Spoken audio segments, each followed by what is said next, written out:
أعوذ بالله من الشيطان الرجيم بسم الله الرحمن الرحيم ولقد كتبنا في زبور من بعد ذكري أن الأرض يرثها عبادي الصالحون إن في هذا لبلاغا لقوم عابدين وما أرسلناك إلا رحمة للعالمين إن الله وملائكته يصلون على النبي يا أيها الذين آمنوا صلوا عليه وسلموا تسليما ربنا اغفر لنا ولإخواننا الذين سبقونا بالإيمان ولا تجعل في قلوبنا غلا للذين آمنوا ربنا إنك رؤوف رحيم ترابي على مرابي عبد الوهاب بابا نيكوكا صلاة ربي على مربي عبد الوهاب بابا نيكوكا. adúpẹ́ fún Ọlọ́run. alhamdulillah. ẹ bá ń yorùbá ná Muhammad. sallallahu alayhi wa sallam. bá a ti fẹ́ràn ọ̀gá gbogbo ayé máa rèé. sallallahu alayhi wa sallam. bá a ti fẹ́ràn àná Muhammad máa rèé. sallallahu alayhi wa sallam. a kí àná Muhammad. sallallahu alayhi wa sallam. ṣé tí n bá tún sọ otorí orí afẹ́fẹ́ la wà yìí tí ò ní dàbí ìsọkúsọ kò ní dàbí ìsọkúsọ ta là ń kí lérí irun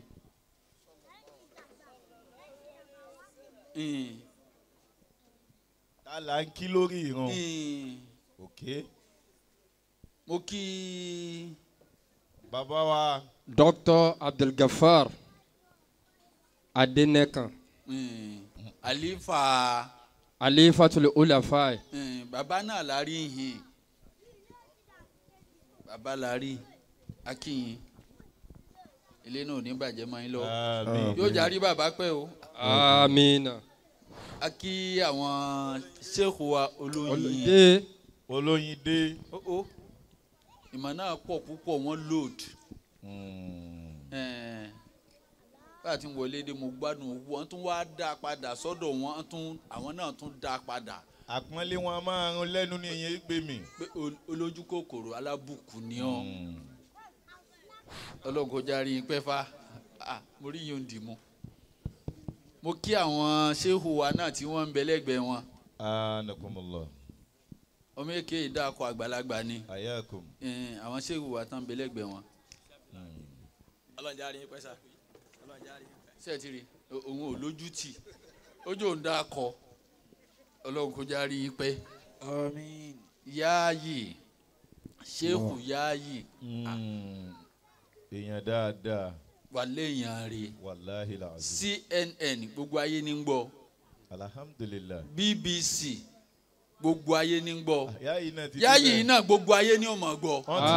Amina. ó ti débẹ̀ ó ti dé Mọ́kà ó ti dé Mọ̀dínà ó ti débẹ̀ sẹ́ ó dé Mauritania. Amina. àní mo fẹ́ kó ní channel ó dé Gambia. kó tún ní channel tiẹ̀. Amina.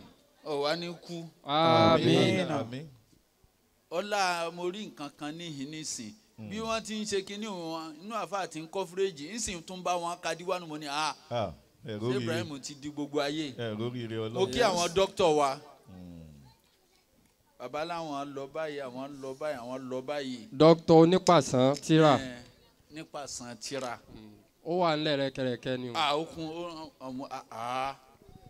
kódà ó ṣẹ́kù púpọ̀. ayakum. Ọlọ́run ní jẹ́ máa padà sí ibú. Àmín. ń bọ̀ ń bẹ̀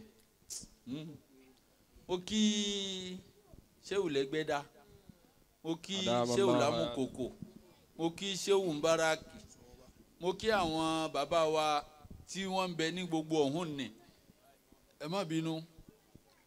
Mo wá kí Khadimi bàbá wa ní Kókà, mo kí gbogbo ẹ̀yin màmá wa lágboolé. Ọlọ́run ní já wá yín tì ẹni mọ́ sáré ọmọ. Àmín. Ẹ ti lẹ́ẹ̀ ní lé wa ẹ sì lé wa náà, Ọlọ́run ní lẹ́ni kankan ní Àmín. mo kí gbogbo ẹ̀yin ìyá wa pátá náà, mo kí gbogbo àwọn àlùfáà wa. Ọlọ́run kó járe ẹnì kọ̀ọ̀kan yín pẹ́. Mo kí gbogbo àwọn fìtìyàn àbí gbogbo fìtìyàn wọn sì ń tòsí mọ́. Ẹ kú múlé lọ. Àlífà wa Hayatullah. Ọlọ́run bá ṣàlékún àlàáfíà àti gbogbo wọn. Àmín. Mo fi bàbá ń Kókà mo fi kéèyàn. Bàbá wa l'Óṣòdì bá ṣàlékún ìkẹ́gẹ́. Bàbá ń Kókà bá ṣàlékún ìkẹ́gẹ́. Bàbá wa l'Óṣòdì yìí Ọlọ́run bá ṣàlékún ìkẹ́gẹ́ fún wa. Àmín. Olórin kéwú ni ẹ jẹ́ ń sáré dá wa padà bẹ̀. Gbogbo ohun tí wọ́n kọ́ ń kéwú àdúrà lèmi ó ṣe o. Gbogbo ohun tí wọ́n kọ́ ní kéwú pátá wọ́n fi de nǹkan mọ́lẹ̀ ni o. Ayakum. Kò kí n ṣe ibi tí wọ́n gbọ́ yé sí náà wọ́n tú u sí, àwa là ń tú u bẹ̀. Mọ̀lánà Ṣàlájì Ibrahim Niass. Àwọn ni wọ́n wá ṣàlàyé ẹ̀ fún wa pé ẹ má sọnù. Ẹ rí i pé ní ọ̀rọ̀ tí gbogbo àwọn àfa gbogbo àwọn ṣéwù ń sọ látẹ̀kan ọ̀rọ̀ ni. Ó ní bàbá tọ̀hún gbà tí wọ́n ó sì gbọ́yà bàbá oní àlífíà, ó ní kàlámù náà láfúzùm mufidun kastekim wasmu wafilun thumma harfun likelim. Ó wá ní wàhídùhù kẹlímọ̀tún wàlíkọ́lù am wàkílímọ̀tún bí alikalamu kọ́díyù am. Iyakumullahu al-karim. Wọ́n fi de nǹkan ni àlífíà ni. Kalamuna lafzun mufidun kastekim wasimu wafilu summa agifuli kalimu wasmu wafilu summa agifuli kalimi.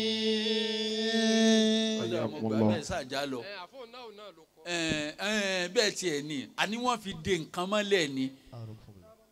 Ṣé bí àìsù wọ́n ní mọ̀bùníyù ni, ó lè wá ní àìsà, ó lè wá ní àìsì, ó tún lè wá ní àìsù.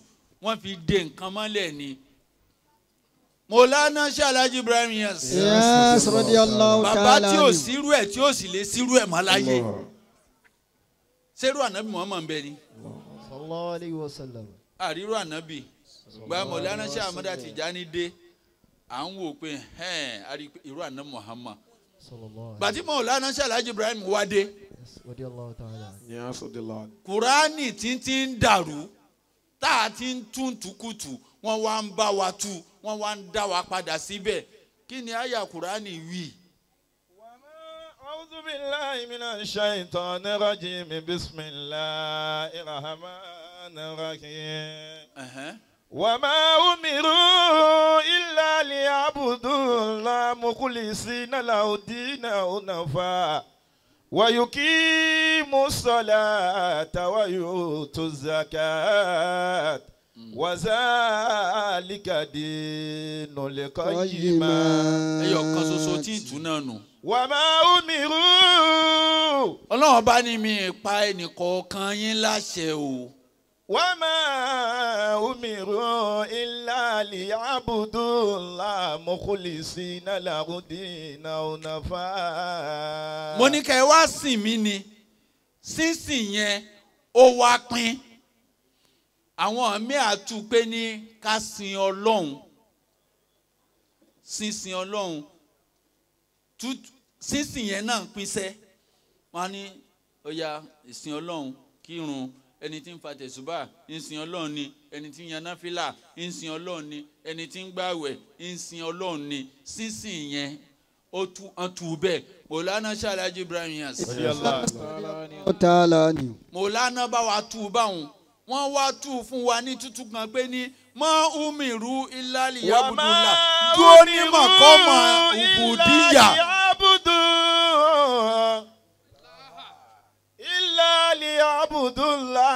dúró ní mọ̀kọ́mọ̀ ubudiya ìjẹ́ ẹrú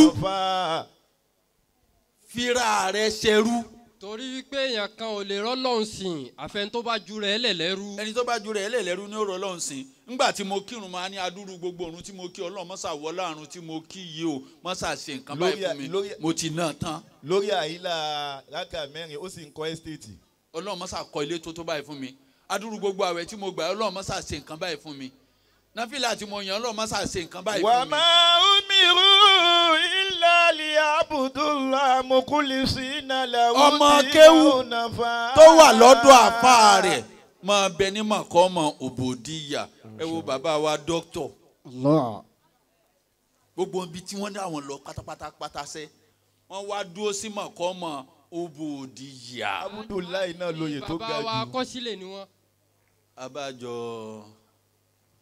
wọ́n wá ṣe àdèmí bàbá wa kọ́sílẹ̀ wọ́n gba professor doctor wọ́n ṣe master wọ́n ṣe first degree wọ́n tún lọlé wọ́n wá fi ṣe ìdímọ̀ pé ní ana abudun. màkàmà abudu náà dẹ̀ ló ga jù. màkàmà abudu ló ga jù nítorí wàá sọ̀rọ̀ ṣe jù láyé nù. à ń pin àwọn lóye kiri. ọ̀pẹ̀ mi ṣe wà lóde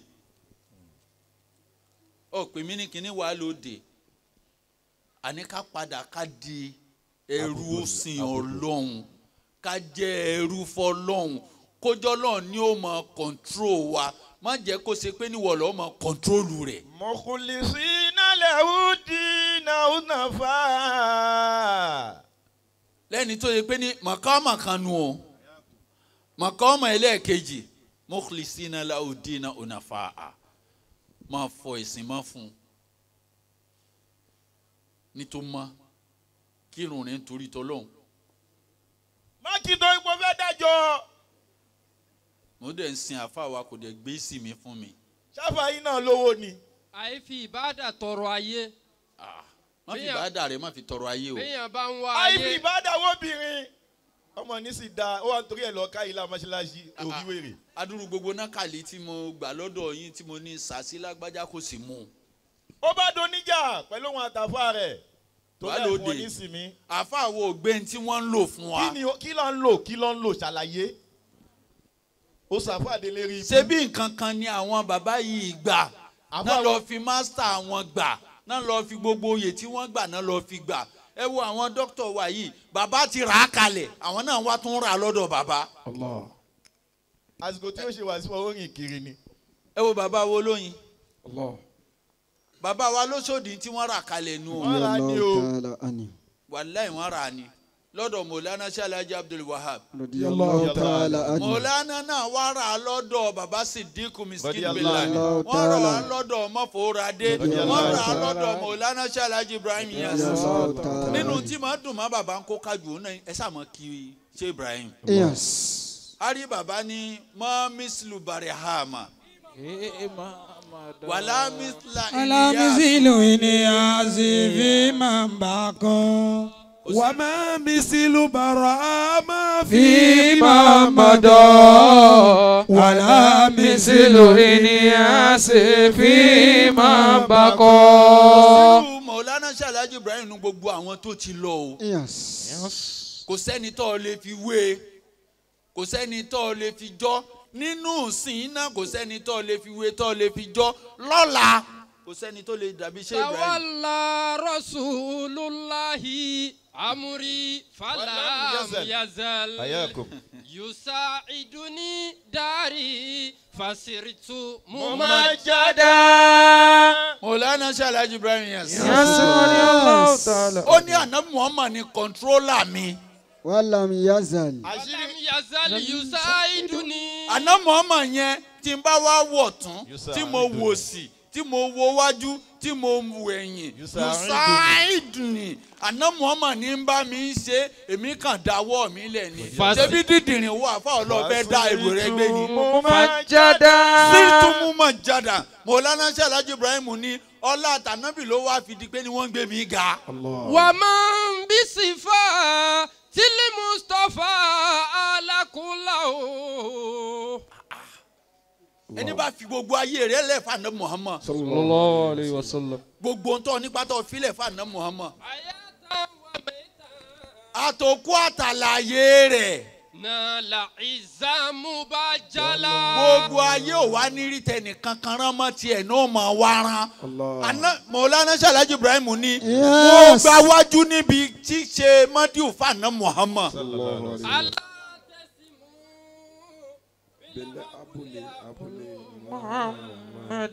ẹ wo bí tí bàbá òtún wá ṣàhùn sí irú táwọn àfáàfin pamọ́. ó ní mo pe gbogbo wa pátá o níta wa ń ṣe léni nìyẹn o. Mọ̀lánà Ṣẹ́ Alhaji Ibrahim Niasse àwọn dìndìnrín wọn ní ká má pè ní Niasse mọ́. kí ni ká máa pè tí ó kọ bàbá rẹ ní ká máa dá ni. Niasse. èyí ṣe tinú bí gan. wọ́n rò pé ó kọ̀ọ̀lù ní jẹ́ Niasse ni ó kọ̀ọ̀lù kọ́ ìyẹn pé Alu Yasin. Yakumullahu al-karim. ara láti ìpìlẹ̀ tá a bá tú dáadáa a rí i pé ní wọ́n tú nítú pé ara alẹ́ ànábì Muhammad. Sallallahu alayhi wa sallam. wọ́n yọ ọ pé ní wọ́n wá di Niasse àwọn ọmọ ní ẹ̀dẹ̀ ń pè Niasse radiyallahu ta'ala ni olóyè kẹ́ ẹ̀ máa lọ. dálíkì yá mọ̀ ọlọ́run. dídìrín ó wà nù tíra ni. alátẹ̀símù bílà abúlé abúlé Muhammadin. ẹ máa bọ̀ ẹjẹ́ àjọ doko ànábì Muhammad mú. ìjàlá. gbogbo àtọkùnrin àtọmọdé àtàgbàlagbà gbogbo àwọn tí bá ń bà náà Muhammad ṣọ̀tá ṣòkòtò wọn máa kákò aṣọ wọn máa kákò lẹ́yìn ni. Iza ẹ wọ àwọn dókítà ẹ wo bó nasi. ti gbogbo wọn ṣe rí.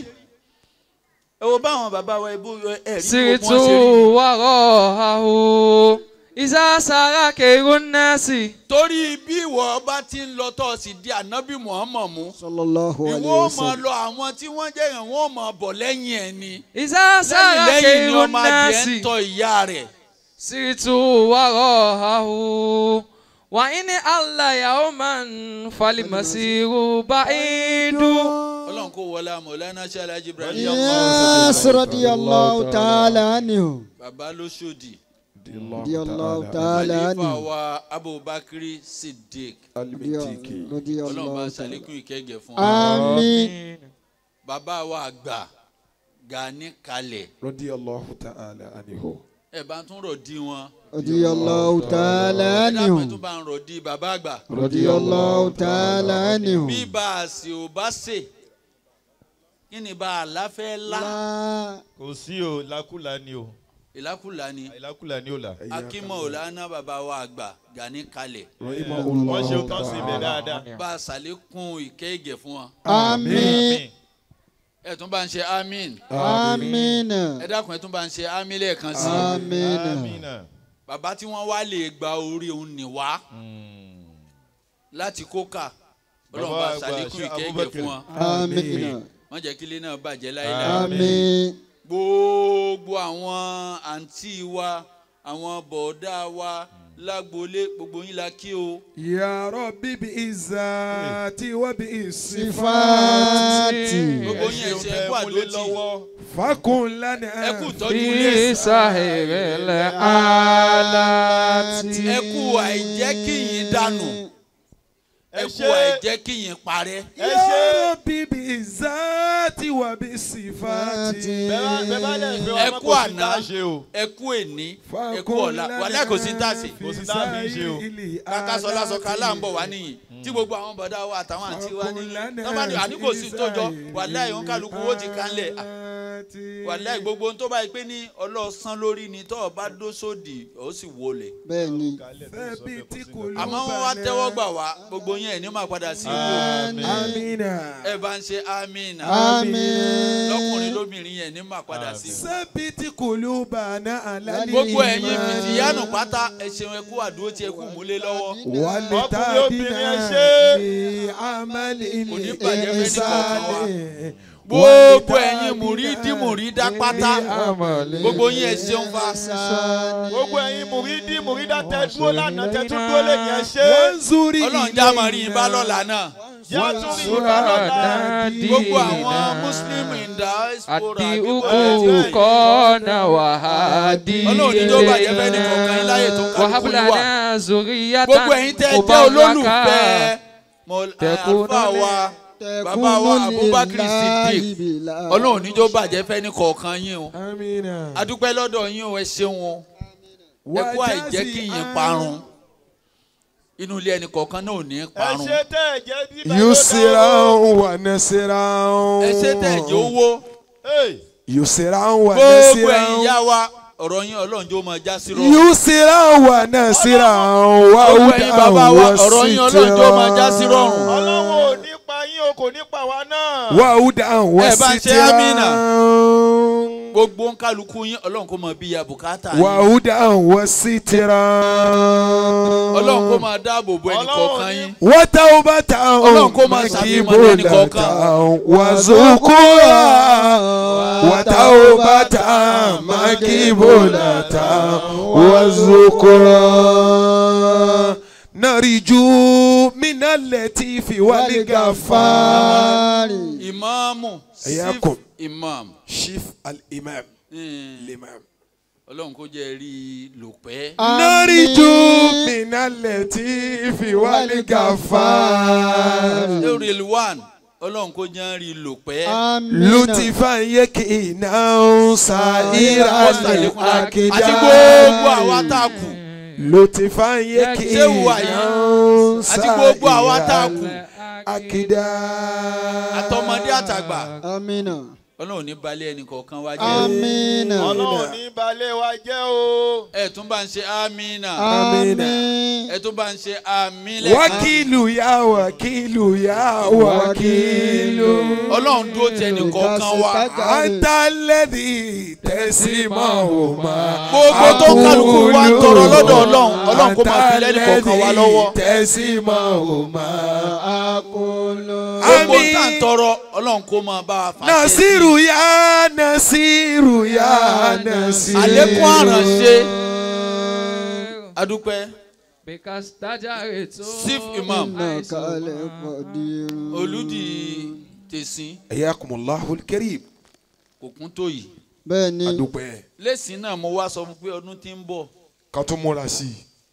ọdún tí tún wá ń bọ̀ òun tún wá ń sọ ọdún tí ń bọ̀ kalẹ̀ nù. Àti wíkẹ̀lẹ̀ ẹ̀ tó máa múra sí i. ìjẹ̀ kan lẹ́nu tán Àti tún ìtún tí ń béèrè míì Kò tí rí nù. lọ́dún tí ń bọ̀ kò gò tó Kó kanlẹ̀ ibi tá a ti máa ń yà wọlé kó o. fẹ́ kó kanlẹ̀ Bẹ́ẹ̀ni. Insha Allah. níbi tá a ti ń yà wọlé òun. Bàbá àgbà ní kókà wọ́n dúpẹ́ ṣé fún yóò gbogbo ṣeé àwọn ṣe? Òṣòdì lórí iṣẹ́ tá a ṣe. gbogbo àwọn Òṣòdì mo dúpẹ́ fún yín fa Màtínú sọ́ọ̀lì yà. gbogbo yín mo dúpẹ́ fún fa Dúpẹ́ fún Alẹ́. wa. látòrí iṣẹ́ àmàlù gbogbo yín pátá mo dúpẹ́ fún Yányán. ọlọ́mọṣà bá ń dúpẹ́ fẹ́ni kọ̀ọ̀kan Bẹ́ẹ̀ni. yín ọlá nàbí wa Muhammad Sallallahu alayhi ọlá wa alibarika sallam. Maulana Sheikh Ahmad Tijani. Radiyallahu ta'ala anhu. àdúrà ni gbogbo àwọn ṣéwù ti ṣe láti Wallahi. ẹ dákun kémi sẹ máa fò ṣé wo lóyin. Rọ́bì tara ní báyìí sàn fàkìrà. Fari àmúrọ̀ yìí mi báyìí sàn fàkìrà.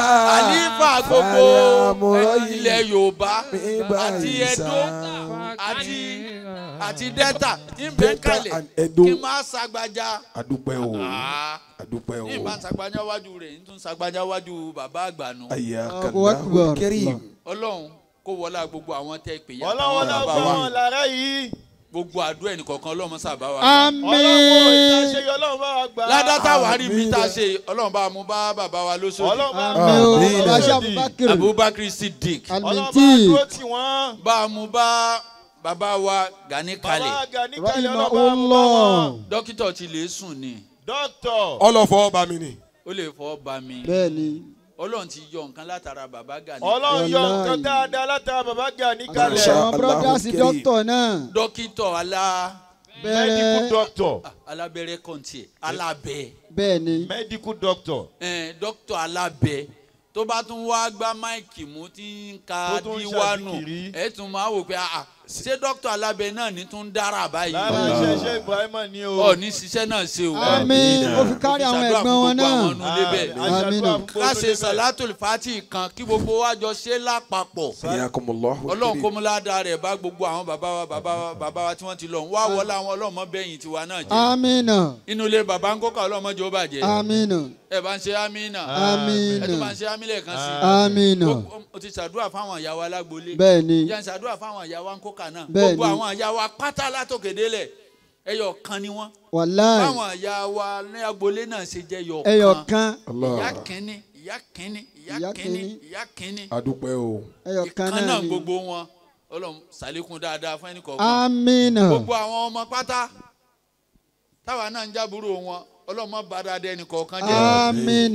gbogbo àwọn mùrídí pátá inú mùrídí lèmi síra mi sí. Allah. inú mùrídí lèmi wá o. Ṣéhù Báyìí ó kó sínú mùrídí. mùrídí ni wọ́n. ó kàn jẹ́ pé ní bàbá ni. bàbá alágùdà mùrídí ni wọ́n. àmọ́ mùrídí ni bàbá ló sọ ló kọ. mùrídí ẹ lèmi mọ̀ o. túmọ̀ Báyìí ni Báyìí bá mi. Allahu Akbar. káólà èdè wọ̀lọ́ọ̀fù káólà wọ́n ń sọ bàbá wọn bẹ́ẹ̀ ọmọ wọn bẹ́ẹ̀ tí ń bá ń jókòó bàbá wọn ni wọ́n máa ń pè ní Báyìí. Babátúndé kí ló wá fẹ́ Kárẹ́láyé. fàjà kí ló lè fà á. nígbà tí Ṣéhù Báyìí náà wá dé bàbá máa wá pè ní Báyìí ìyẹn pé Babátúndé. Allah. báyìí. ṣé kí ló wá fàjà ń bẹ ìwọ jẹ́ Báyìí èmi sì ń jẹ́ Tìjàní. radiyallahu ta'ala. adamallahu ayata shay. èmi náà dé ń jẹ́ àjọ àmọ́. máa jà ní ọlẹ́ wá jà sí Tìjàní tèmi ọba bá mi Àbẹ̀ jà máa sí jà tèmi náà bọ̀ sábọ̀ jà tù sí ọba mi jà sí ó yọ̀ǹda anakum. gbogbo wa ń jọmọ kéwu bàbá ni mùrídí ni wà wá láàjọ o. mọ kéwu bàbá mùrídì ni wá èmi á máa sunkún pé n sì ní bàbá àfà mo ní Allah. Ṣéhù mo ní Allah. torí tó báyìí pé mo ní bàbá ni màá lọ yọ sí wọn Allahu Akbar. ẹni yìí ní èyọ wọn kò ráyọyọ wàláhì wọn ráyọyọ ó sojú àwọn bàbá yìí látàárọ̀ dalẹ́. gbogbo wa àwa tá a ráyọyọ adúpẹ́ alhamdulillah. Ọlọ́run níjó bàjẹ́ fẹ́ni àmín. Salatul Fati. lápapọ̀. Salatul Fati mùrídí la wá. Sayyidina Ẹ dákun, Muhammadul Fati olùmọ̀. baba ní lábẹ́ Salatul Fati baba àgbà ní kókà baba adẹ́nẹ́kàn baba olóyìnbó àti ogun àgbàlagbà afẹ́jà kàrà ọdún. Ẹ dákun ẹ jọ̀ọ́ gbogbo jàmọ́ Vitality Islam ní ẹ bá a sọ kalẹ̀ afẹ́jà kàrà ọdún àyè òkè yìí ló há. Ẹ dákun ẹ jọ̀ọ́ ẹ fi ọ̀nà lẹ̀ kí á já kàrà ọdún bí a ti máa ń gé. Ẹ dákun ẹ bá a fi ọ̀nà lẹ̀ káwọn bàbá bọ́ sí ibi àkàrà ọdún kọ́lọ́njá ṣe pípọ̀ rẹ̀ láyé. máa yẹ fóònù ẹ wò. Bàbá báyìí ọlọ́njà rí pẹ́ sá. Yes, sir. Abẹ́ gé àkàrà ọdún. máa fọwọ́ tẹ fóònù ẹ wò.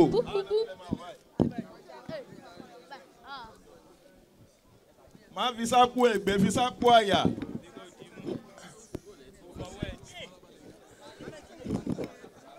Aba Adẹ́nẹ́kàn bisimilayi aba olóyìnbó ẹ̀yàn súnmọ́ bàbá gbogbo kalẹ̀ bàbá ní káyọ̀ wà ná Muhammad bàbá àgbà ní kó ká ní káyọ̀ fún ànábì lẹ́ẹ̀kan sí wọ́n ní àwí lẹ́ẹ̀kan sí bẹ́ẹ̀ fún ànábì bàbá ní kúlú Allahu mẹ́ta àtàyà Salatul Fati òun ni a fẹ́ ké gẹ́gẹ́ bí ìyànda wọn.